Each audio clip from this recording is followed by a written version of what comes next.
What's up guys, and welcome back to the channel. Today I'm at Maserati Lotus Greenville and we're going to take a look at this 2019 Maserati Levante S GranLusso.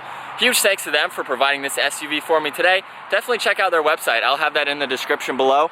This model is finished off in Bianco Alpi and has an MSRP just under $105,000. Under the hood is a 3-liter twin turbocharged V6, and this is only paired to the ZF 8-speed automatic transmission with column-mounted paddle shifters. This engine produces 424 horsepower at 5,700 RPM and 428 pound-feet of torque as low as 1,700 RPM. It is all-wheel drive, weighs around 4,600 pounds. 0 to 60 can happen in just over 5 seconds with a top speed of 156 miles an hour, and with a fuel capacity of 21.1 gallons, you can expect to see 15 miles per gallon in the city and 21 on the highway. The wheelbase measures 118.3 inches. It has an overall length of 197 inches. The width is 77.5, it has a height of 66.1, and ground clearance is at 8 inches. Starting up front with the massive front grille, you can see there are 8 vertical slots finished off in chrome. The surrounding portion of the grille is finished off in gloss black. The Maserati Trident logo is right in the center with a forward-facing camera just above that. On the back side of the grille, you can see there are active shutters that will automatically open and close at speed to help improve with the aerodynamics.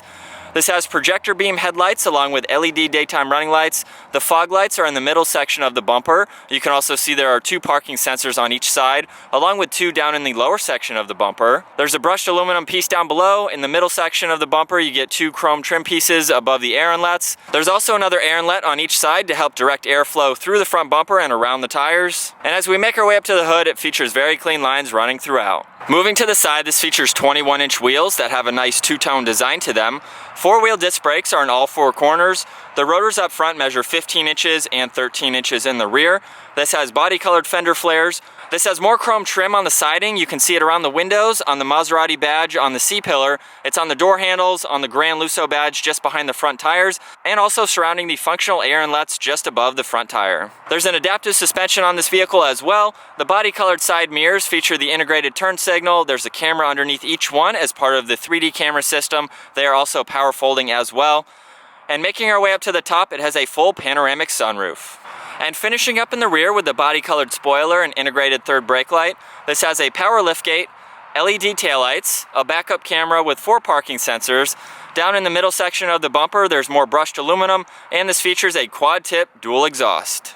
So that is going to finish up with the exterior walk-around on the Levante SQ4. The GranLusso basically means this is the more luxurious version, as you will see once we get to the interior. But as far as the exterior goes, I really like all of the lines around. It has a very clean look to it, but as we make our way to the front end, very aggressive with the large grille in the center, especially with the large Maserati logo right in the center. As we make our way to the interior now, as long as I have the vehicle locked, I can just double tap on this button and it will automatically start up. And then obviously you can just double tap on that again and it will shut off, but as long as it is locked and I have the key on me, I'll just place my hand in the door handle and it will automatically unlock.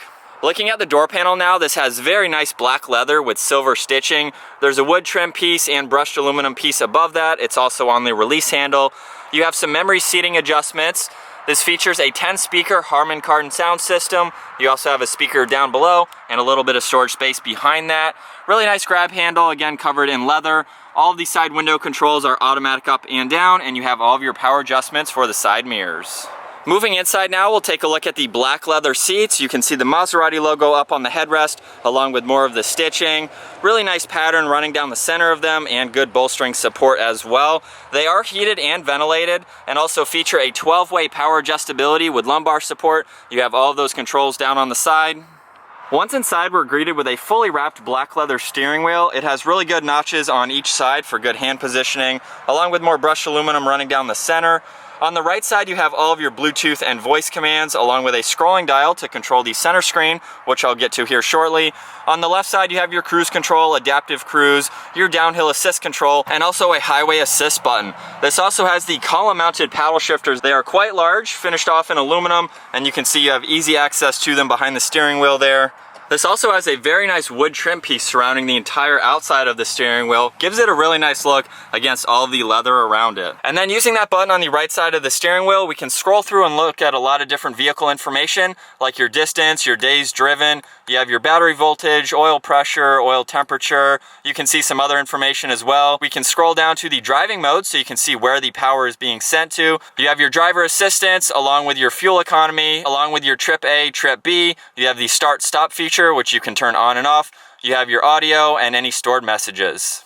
And then going into vehicle settings, you can configure a lot of different things like your screen setup, your speed warning, you have your interior lighting. On the left side of the steering wheel, we have all of the exterior lighting controls, and then the engine start stop button is just next to that. So with my foot on the brake, we'll go ahead and start it up.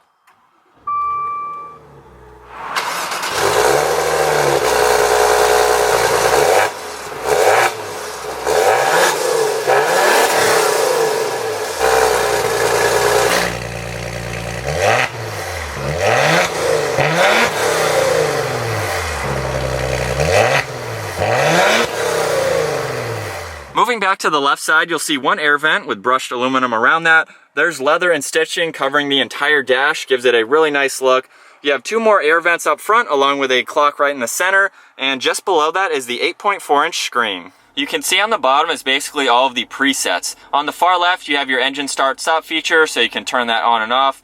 We're on the radio tab right now. You can go into media. You have phone on the far right. You can turn the screen completely off if you'd like. If you just tap anywhere on it, it will turn back on. You have the climate controls next to that. So this does have a dual zone climate control system. You can control the driver and passenger side individually, of course, and then where you'd like the air to go just by clicking on these arrows. You have your heated and ventilated seat controls for both driver and passenger, along with the heated steering wheel right in the center. You can sync these up. You have more AC controls on the top section, and then your fan speed is down in the center. Right in the center is the Maserati badge. If you click on that, it'll bring up more of these settings, some of which are shown on the bottom here. We can go into navigation so you can see that full screen. And if we go over one more page, you'll see a couple more settings along with the surround camera. You can see the top-down view on the far left. On the right side, we can see a rear view camera along with a cross-path view, basically a more wide-angle lens off the rear camera. You have a front camera, basically a wide angle, and then a standard forward-facing camera with the top-down view. The lines also turn with the steering wheel. To each side of that screen, we have another air vent, and then just below it, you can see the Levante badge. We have physical buttons for the AC, so you have the fan speed right in the center, with your auto, where you'd like the air to go for driver or passenger, along with the heated and cooled controls, and you'll see a little screen pop up on both sides for driver and passenger. And then down in the center, you can see a nice wood trim piece. It basically runs the entire middle here, has a really nice design to it. If we just push on this aluminum tab, that will reveal a little bit of storage space. On the right side of the shifter, we have another compartment. You can open that up to reveal two cup holders along with a 12 volt. And then looking at the shifter itself, there is a trigger on the front portion of it. If I just pull on that, we can push the shifter all the way forwards. That'll bring us into reverse, so you can see the backup camera there again.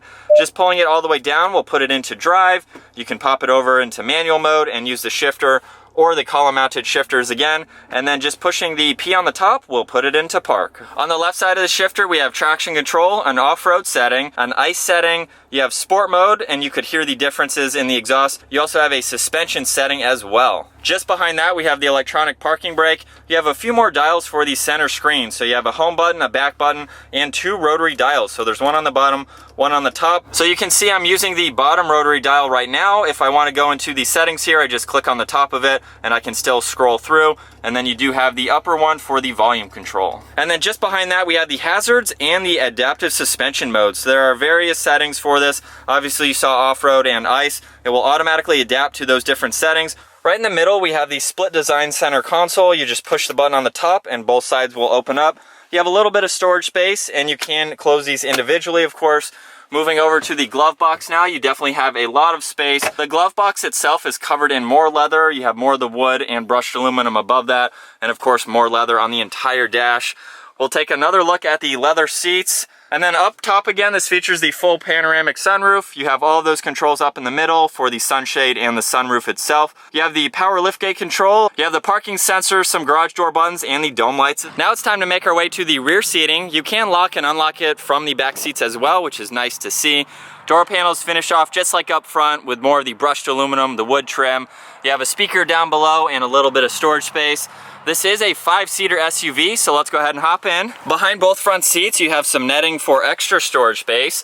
In the center at the top here, you have 2 USBs along with a 12-volt. There are 2 air vents in the center. And then this does have dual zone climate in the back, so we can go ahead and turn that on. You can see fan speed right in the center, along with where you'd like the air to go is on each side of that. And then we can control each temperature individually, and you have a few more AC buttons right in the center. As far as legroom goes, I have the front seat set at my height, 5'10", so you can see I have plenty of room for my feet. You'll also notice this comes with all-weather floor mats, which I think is a great touch.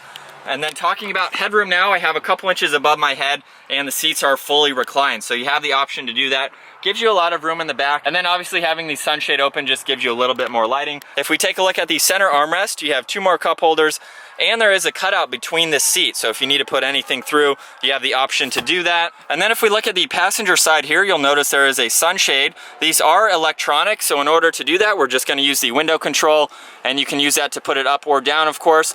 And then once that is down, it's nicely hidden away. The rear seats also have a 60-40 split to them. So if I just pull on the recline button here, you'll see the seat will fold forward. We can go ahead and push it all the way to flat. This is the section in the middle that you can open up for anything to pass through. And then you can see just how much space you have into the back section there. So definitely plenty of room, a lot of versatility. Now taking a look at the rear storage space, I can either double tap the button on the key fob or walk up to the car, of course. With this open, you have about 20 cubic feet of storage space with the back seats up, and it goes to about 57 cubic feet of storage space with them folded down. So you definitely have plenty of room for this SUV. You can see on each side is a dome light along with little notches here for the removable tonneau cover. There's also a strap on both sides to hold down anything that you need. You can see a 12-volt on the right side. There are 4 tie-down hooks for anything that you want to hold in place. Underneath the floor mat, you have some more hidden storage space for anything that you need to place there. And then on the left side, we can either close the power liftgate or close and lock it at the same time. All right, so getting the Levante S out on the road now. It's been quite some time since I've driven one of these. I'll have that video down in the description below. I did a different model, so today again we are in the GranLusso, and I think I'm gonna go ahead and put it into sport mode. We'll hear that exhaust get a little bit deeper. We'll pop it over into manual mode, give it a little bit of gas here. Ooh, hopefully you guys can hear the pops from that angle.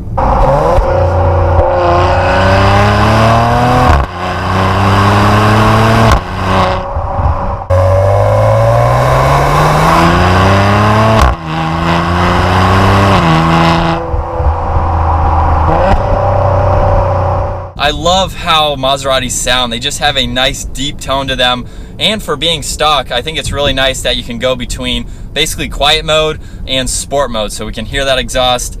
As we downshift here, we'll take off again.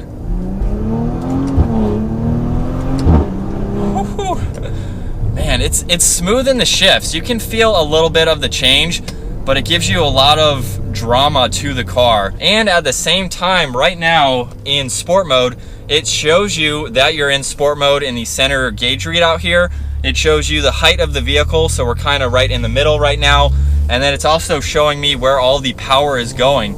So right now we just were at 50-50, and obviously it's more rear wheel drive bias, so right now we're at 80-20. So coming up to another turn, I'm gonna go ahead and put it into normal driving mode. We'll just give it a little bit of gas, see how it performs by itself here. You still get those nice pops even in automatic mode. But now let's move on to the general visibility in this SUV. While the back glass there is steeply raked, from the inside, I can see a little bit of a curve to it. So it gives you a little bit more view from the driver's seat looking out of the rear view mirror. So that gives you good visibility out of the rear glass. I can easily see over all the headrests right now. And then looking over your left and right shoulder, there is a little bit of a pillar to the left side of me, but looking over your right side, you can easily see out of the back glass and the side glass there. So you do have a good amount of visibility all around. And then having the 3D camera is definitely a huge plus. Maneuvering in tight situations like parking lots and things like that, you have the ability to see all around the vehicle. Going over how comfortable it is to drive this car now, with the adaptive suspension, it's absorbing bumps really well. I haven't had any complaints with how it's driving. I really like how stiff it can be, but at the same time, gives you a nice comfortable ride. And then there's really good notches on the steering wheel, so it gives you really good grip if you're out on back roads or something like that. And it places your hands well for these large column mounted paddle shifters.